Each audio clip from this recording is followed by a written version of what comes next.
سی غذائیں باقی رہ گئی ہیں، حتیٰ کہ ابھی ہم ڈرتے تھے مرغیوں کے سلسلے میں. یہ جتنی مرغیاں بکتی ہیں آج چکن، اس کی ایجاد 1960 میں ہوئی ہے. یہ برائلر چکن جو آیا ہے یہ اوریجنل پہلے کی مرغی نہیں ہے. پہلے چکن کھانے کا اتنا رواج نہیں تھا، تو بعد میں جب چکن کا یہ رواج بڑھنے لگا، ریکوائرمنٹ زیادہ ہوئی، تو امریکہ اور یورپ کے چند ممالک نے اس کو ایک ٹرائل سے گزارا کہ چکن زیادہ چاہیے اب قوم کو، ریکوائرمنٹ زیادہ ہیں.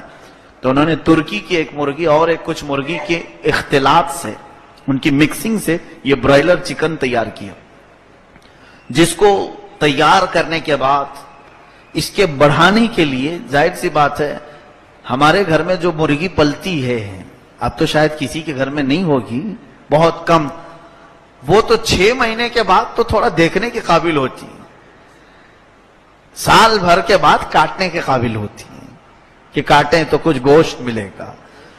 اور اگر ہم وہ دیسی مرغیوں کے انتظار میں رہیں تو بہتوں کو تو چکن نہیں ملتا.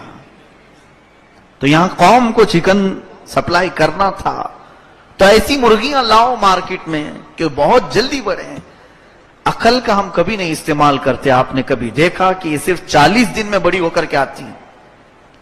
یہ جو مرغی ہماری مارکیٹ میں پہنچتی ہے، یہ انڈے سے نکل کر مارکیٹ میں پہنچنے تک صرف 40 دن کی ہوتی ہے، اور اتنی بڑی.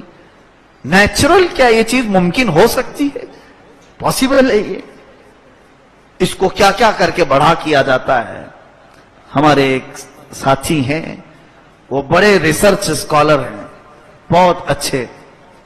انہوں نے اپنی تحقیق پیش کی 1960 میں جب یہ برائلر چکن کو لایا گیا تو اس کے کئی مقاصد تھے. انہوں نے جو غذا اس کو کھلانا شروع کیا اس مرغی کو. ایک بات یہ بھی میں بتا دوں، مرغی آپ یہ برائلر چکن خرید کر کے اپنے گھر پہ پالو، 40 دن میں نہیں بڑی ہوگی آپ کے ہاں. اس کے پالنے، اس کی فارمنگ ہوتی ہے، پورے طریقے ہیں. اس کا جو فوڈ ہے، اس کا جو کھانا ہے، وہی آپ کو کھلانا پڑے گا. اس کو جتنی ریکوائرمنٹ ہے اتنے انجیکشن دینے پڑیں گے. وہ ساری فارمنگ سکھائے جاتے ہیں، مرغی فارم والے جانتے ہیں اس کو. اس کو جو غذا دی جانے لگی، وہ کون سی غذا ہے میں آپ کو بتاؤں.